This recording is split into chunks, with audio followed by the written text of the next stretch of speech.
Saludos a todas las personas que nos escuchan desde República Dominicana, México, Colombia, Estados Unidos, especialmente lo que es la Florida, Nueva York, y todas esas personas que siempre se conectan de otros países. Y saludos, mi nombre es el licenciado Jones Paradiso, licenciado químico, el creador de Nutritional Body Impact, y el tema de hoy es un tema muy importante y muy valioso, ya que todos tenemos que tener idea de qué se trata, lo que es la conexión entre el intestino y el cerebro. Así que, gente, yo les digo a todos ustedes que estén bien pendientes a la llamada, porque es un tema sumamente interesante y hay cosas que voy a estar hablando que son nuevas, innovadoras en la ciencia.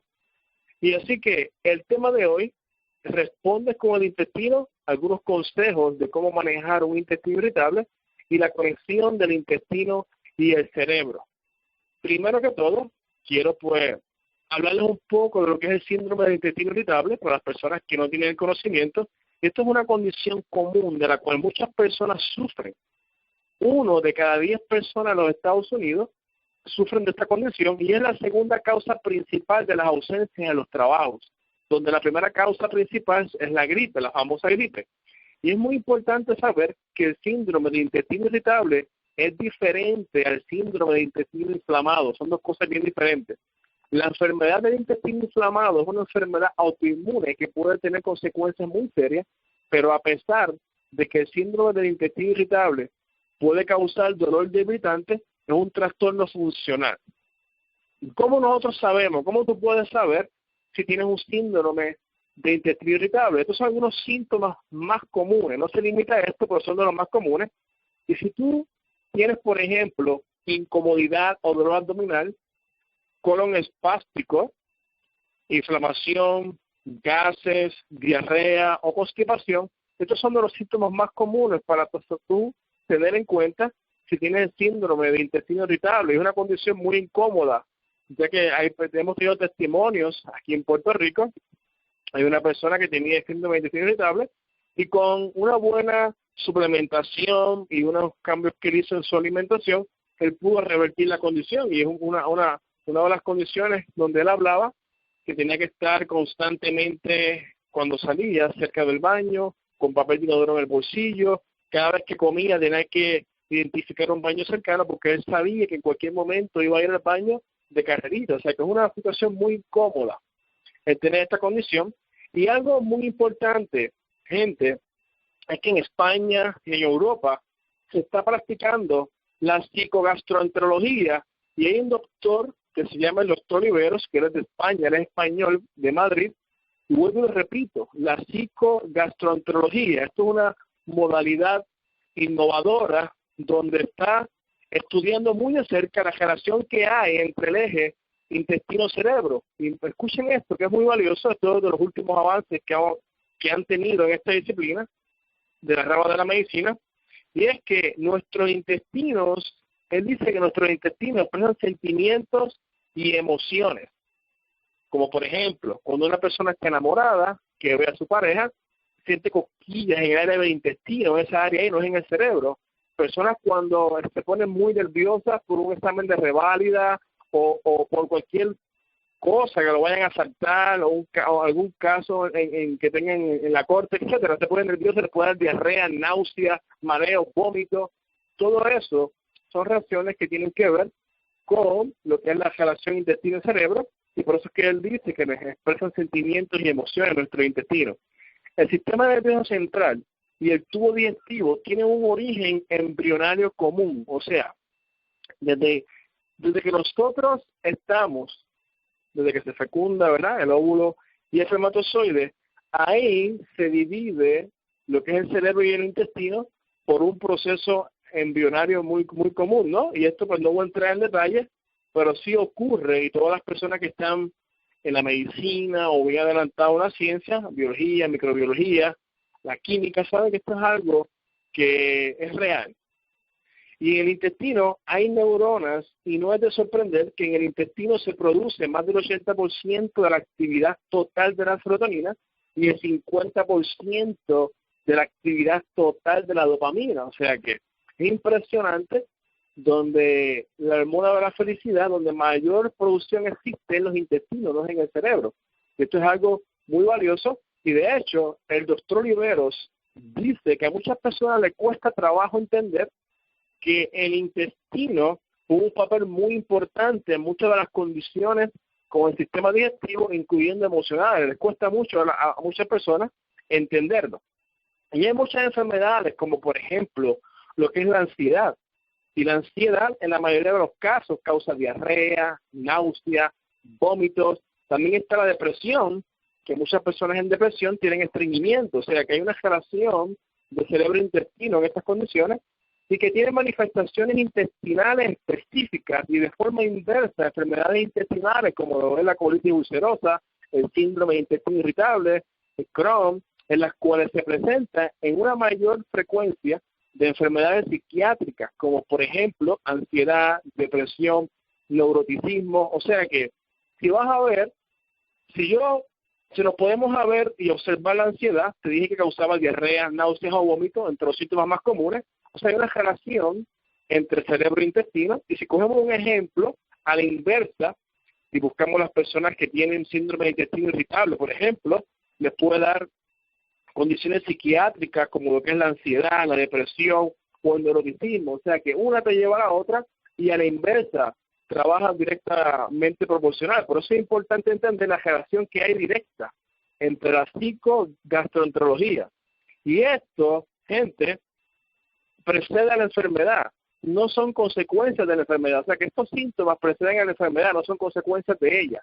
En el síndrome de intestino irritable es muy común el trastorno de la crisis de angustia. Esto le pasa a muchas personas.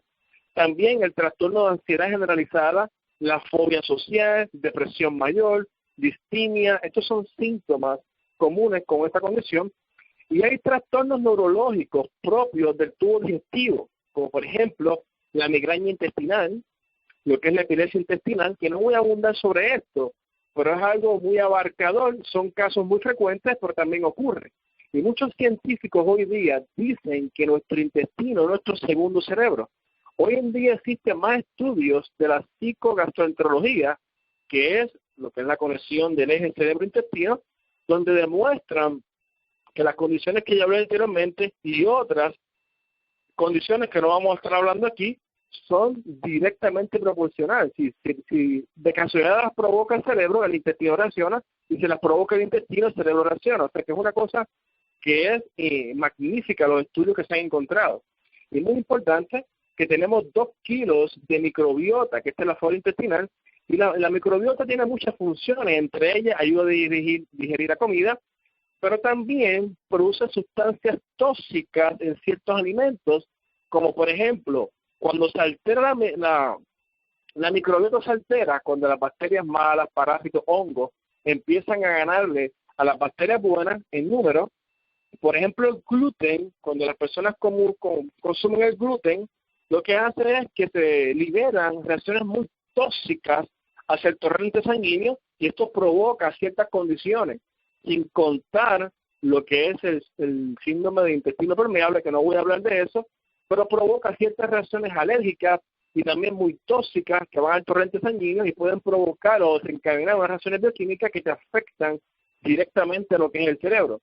Aparte de eso, mi gente, hace unos 10, 15 años atrás aproximadamente, se entendía que la comunicación del cerebro hacia el intestino a través del nervio vago era un 80 o un 90%. Hoy día se ha descubierto que es al revés, es a la inversa.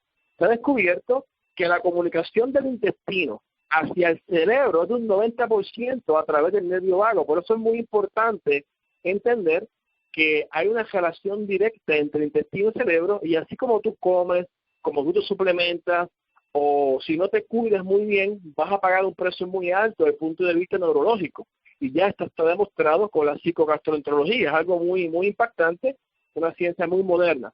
Y no sería extraño, mi gente, en un futuro muy cercano, que se puedan anticipar enfermedades como la esquizofrenia, Parkinson, demencia, Alzheimer, o sea, que lo podrían predecir o anticipar y de la misma vez pues, prevenir estas condiciones a través de la microbiota. Pero también esto está muy innovador, y también se va a poder manipular la microbiota por medio de alimentación y probióticos de acuerdo a tu genética, a tu individualidad, pero probióticos de alta calidad, no cualquiera.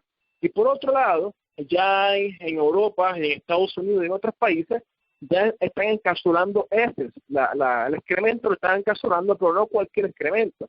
O sea, tiene que ser en ciertas personas que estén totalmente sanas. También existe el trasplante de las microbiotas para evitar la obstrucción del sistema intestinal y digestivo. Y de hecho, hay casos con personas del síndrome de intestino irritable que se han tratado a nivel psicológico y a cabo de un tiempo desaparecen todos los síntomas de esa condición. O sea, que también es a la inversa.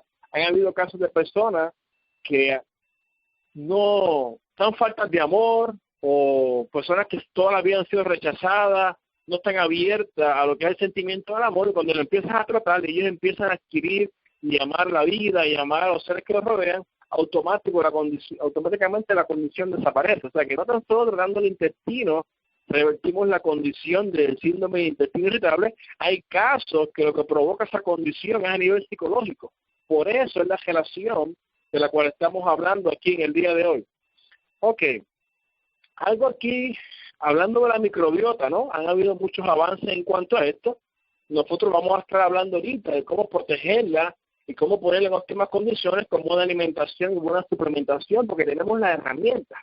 Pero algo que me impactó mucho fue un documental que yo vi en TED.com, donde está una microbióloga llamada Rosa del Campo, que ella está hablando de lo que es el trasplante de las heces, o sea, el trasplante del excremento de una persona sana a una persona que no esté sana. Y esto que voy a hablar ahora, ¿no? Esto para tener el conocimiento y sepan que no es nada nuevo, de lo que el trasplante de heces, que va a ser una innovación que ya está ocurriendo en diferentes partes del mundo y que puede salvar muchas vidas desde el punto de vista de diabetes tipo 1, por darte un ejemplo, que ya lo han hecho en animales, especialmente ratas, donde un diabético tipo 1, mayormente son niños, ¿no?, que se considera una enfermedad autoinmune, trasplantando una flora bacteriana de una persona que no sea familiar de él y que esté sano, logran revertir la diabetes tipo 1. O sea, esto es muy impactante. Ya lo han hecho ratones, ahora lo van a estar llevando a seres humanos, porque ya desde el punto de vista de la obesidad ya se logró. Personas obesas han podido bajar de peso drásticamente trasplantando la microbiota a una persona sana y que haya sido flaca toda la vida, y han logrado bajar de peso. O sea, esto promete muchísimo, pero apenas está en estudio, no está avalado por la FDA, los planes de salud no lo quieren aceptar. O sea, todavía hay mucha discrepancia en cuanto a esto. Simplemente se espera que en un futuro muy cercano sea muy prometedor esto que estamos hablando, pero ahora lo que sí es seguro que podemos manipular nuestra microbiota a través de suplementación de calidad y de alimentación. Ok, esto la doctora en microbiología, Rosa del Campo, habla que el trasplante de las heces comenzó en el siglo IV después de Cristo, cuando los chinos documentaron, o sea, esto está documentado por los chinos en el siglo IV después de Cristo, que ellos curaban a las personas con diarrea que no se podía controlar y morían, por ende morían, y que ellos lo que hacían era lo siguiente, que los curaban dándole unas sopas amarillas. Las sopas amarillas era lo siguiente, eran heces del excremento de una persona sana, y la batían con agua, y eso se lo daban a la persona para que se lo tomara. Eso fue en el siglo IV después de Cristo, y esas personas con diarrea que morían porque no se podían controlar, al hacer esto, pues las personas sobrevivían. Pero en la Primera Guerra Mundial, los soldados también morían por diarrea, y las personas se trataban consumiendo heces de animales y de otros seres humanos para mantener la flora intestinal en óptimas condiciones. Esto también está documentado. Y de hecho, si nos vamos a los animales, por ejemplo los perros, ustedes saben que han visto los perros de vez en cuando comen el excremento de otros perros. Gente, no regañe el perro, déjelo quieto. Él lo que está haciendo es restableciendo su microbiota, o sea, su flora intestinal, porque el perro sabe que en ese excremento que se está comiendo hay ciertas bacterias que él no tiene. O sea, ya el perro automáticamente va a comer esa excreta para poder defenderse. Así que déjalo tranquilo, no los regañes en ese momento. En 1953, un científico en Estados Unidos curó a 4 pacientes a punto de morir por colitis pseudomembranosa, ¿no? Dándole excremento a una persona sana. Esto está documentado. Y hoy día se sabe que la bacteria Clostridium difficile, que es la que provoca la colitis pseudomembranosa, y ocurre porque las bacterias buenas desaparecen y por eso es que se altera toda la composición, ¿no? Y escucha bien, y hoy día se ha comenzado a ver la depresión como un síntoma de una mala salud intestinal. Las personas con síndrome de intestino irritable y personas que tienen otras condiciones, por ejemplo, lo que es la depresión, podría originarse la cura simplemente repoblando la microbiota. Pruebas han demostrado que los probióticos de alta calidad pueden aliviar la ansiedad como la depresión. En el New York Times salió que los investigadores estudian el número de compuestos psicoactivos que se encuentran en el excremento y están experimentando con trasplantes fecales en animales para evaluar su efecto en el desarrollo neurológico. La ansiedad, depresión y varios trastornos pediátricos como el autismo y hiperactividad han sido relacionados con las anormalidades gastrointestinales. Y hoy día hay una doctora neuróloga, la doctora Natasha Campbell, que está logrando cambios drásticos en diferentes condiciones que tienen que ver con el intestino o el cerebro, simplemente con buena suplementación y una buena alimentación. Y escucha bien, mi gente, escucha bien. Hay algo importante, que la microbiota se compone de lo que son los hongos, parásitos, bacterias buenas, malas y otras cosas más. Por eso es importante que tú tengas en mente que tú no puedes tener un exceso de hongos, parásitos, bacterias malas en tu sistema gastrointestinal, porque esto la va a alterar y te puede llevar a futuras condiciones como la que hemos estado hablando en el día de hoy, lo que es el síndrome de intestino irritable y las otras que he mencionado. Importante, hoy día ya han descubierto de 400 a 500 especies de bacterias en nuestro intestino, y que todas ellas tienen una huella genética, o sea, es como nuestras huellas digitales. Así mismo son las bacterias del intestino, son totalmente diferentes, hacen funciones totalmente diferentes y todas ellas forman una simbiosis para ayudarnos. Por lo tanto, nuestro trabajo es mantener en óptimas condiciones y evitar una alteración donde se distorsiona el intestino o se afecte, porque automáticamente vamos a generar condiciones que también se van a ver reflejadas a nivel del cerebro, a nivel emocional. Y por eso es importante, gente, que tengamos este conocimiento.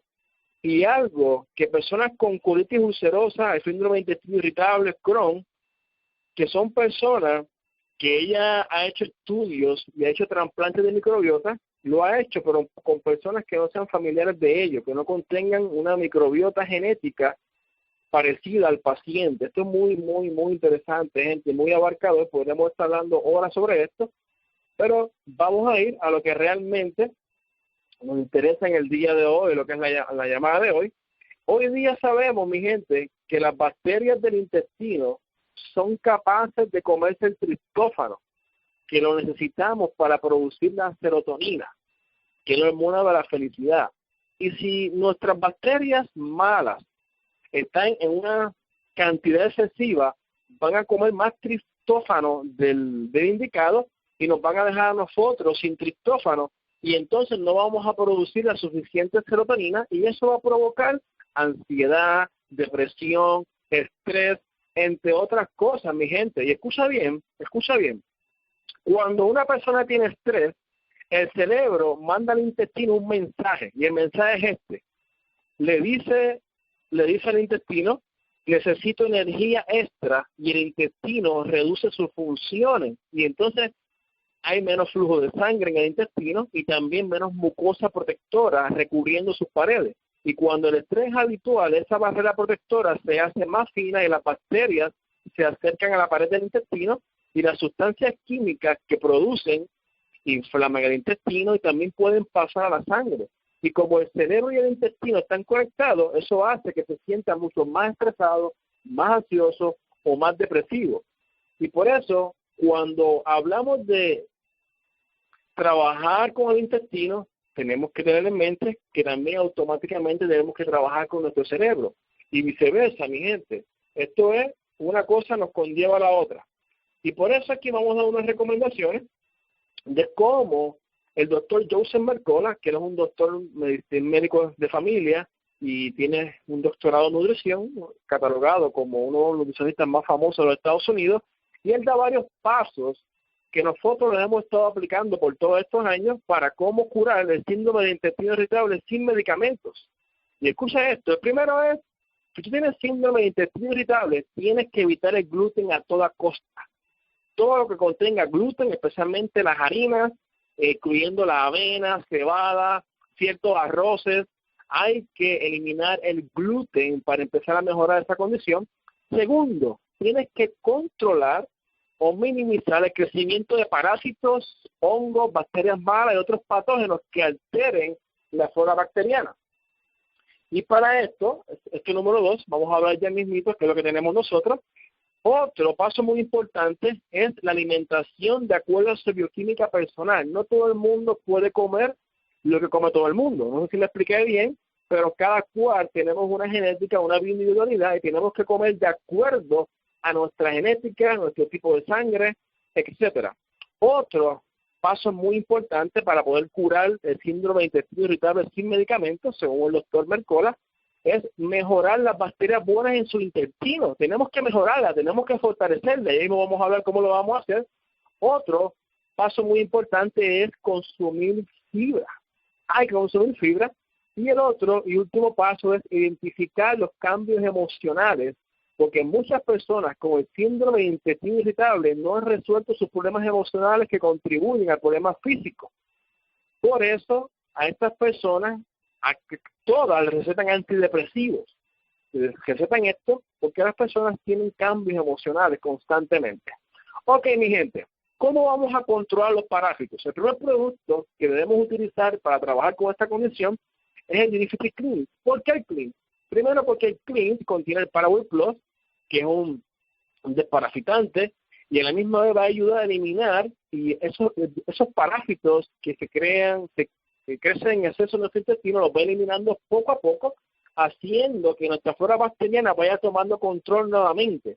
Aparte de eso, la fibra que contiene el Cleanse nos va a ayudar a controlar los síntomas del síndrome de intestino irritable, como la constipación o la diarrea. O sea, trabaja con la individualidad, porque hay personas que tienen intestino irritable, de momento se ponen la constipación, o de momento tienen diarrea, o otros van 10, 12 veces al día al baño por diarrea, y la fibra del Cleanse hace que el intestino se regule, aparte de que esa fibra es un alimento para las bacterias buenas para que ellas se puedan reproducir rápidamente y poder batallar contra esos patógenos que están afectando esa microbiota.